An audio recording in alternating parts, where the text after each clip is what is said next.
As histórias de lendas e maldições que envolvem as múmias nos despertam curiosidade e fascínio. No cinema, na literatura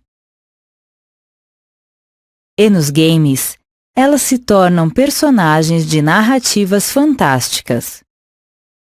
Tanto as múmias quanto os objetos encontrados junto delas são fontes importantes para entendermos as práticas religiosas do Egito Antigo, principalmente as que se referem à crença na vida após a morte.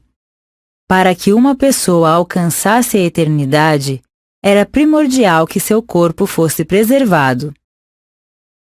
As areias do deserto foram responsáveis pela conservação das primeiras múmias egípcias, no período anterior à unificação do Alto e do Baixo Egito. Naquela época, os mortos eram enterrados diretamente sob a areia, cuja temperatura elevada provocava uma rápida evaporação da água do corpo, preservando órgãos e tecidos. Um exemplo desse tipo de sepultamento é a múmia apelidada de Ginger, encontrada em 1901 e datada de 3.300 a.C. Em bom estado de conservação, ela pode ser vista atualmente no Museu Britânico. As primeiras tentativas de preservação dos corpos por meio de técnicas de mumificação foram realizadas por volta de 3.200 a.C., durante o período conhecido como Antigo Império. Embora essas técnicas tenham variado ao longo da história do Egito Antigo, algumas etapas essenciais podem ser destacadas. Tudo começava na oficina do embalsamador, onde os familiares da pessoa a ser mumificada escolhiam o método a ser aplicado.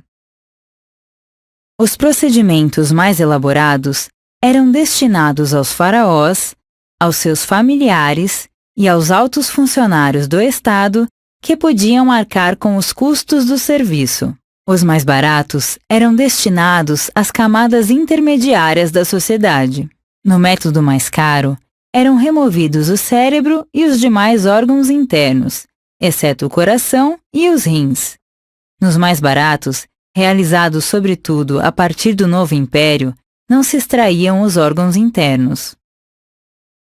Na etapa seguinte, o corpo era coberto com natrão, um mineral composto de carbonato de sódio, e ficava em um recipiente durante 70 dias. Dessa forma, ele era desidratado, o que impedia a proliferação das bactérias responsáveis pela decomposição. Após a desidratação, era preciso recuperar o volume perdido pelo corpo. Para isso, ele era preenchido com linho, serradura, terra, natrão, resinas, ervas aromáticas e, ocasionalmente, até cebolas. O próximo passo consistia em cuidar da aparência da pessoa morta. Depois da aplicação de óleos e bálsamos aromatizantes, o corpo era enrolado em faixas de linho. Em alguns casos, realizavam-se tratamentos estéticos, como o aplique de cabelos naturais, por exemplo. O processo se encerrava com a colocação de uma máscara funerária feita de ouro ou de camadas de fibra ou papiro molhadas. A matéria-prima utilizada na máscara dependia da origem social da pessoa mumificada. A máscara do faraó Tutancâmon, por exemplo, era feita de ouro. Todo esse processo fazia parte do ritual de embalsamento, que era acompanhado de preces e fórmulas sagradas recitadas por um sacerdote leitor.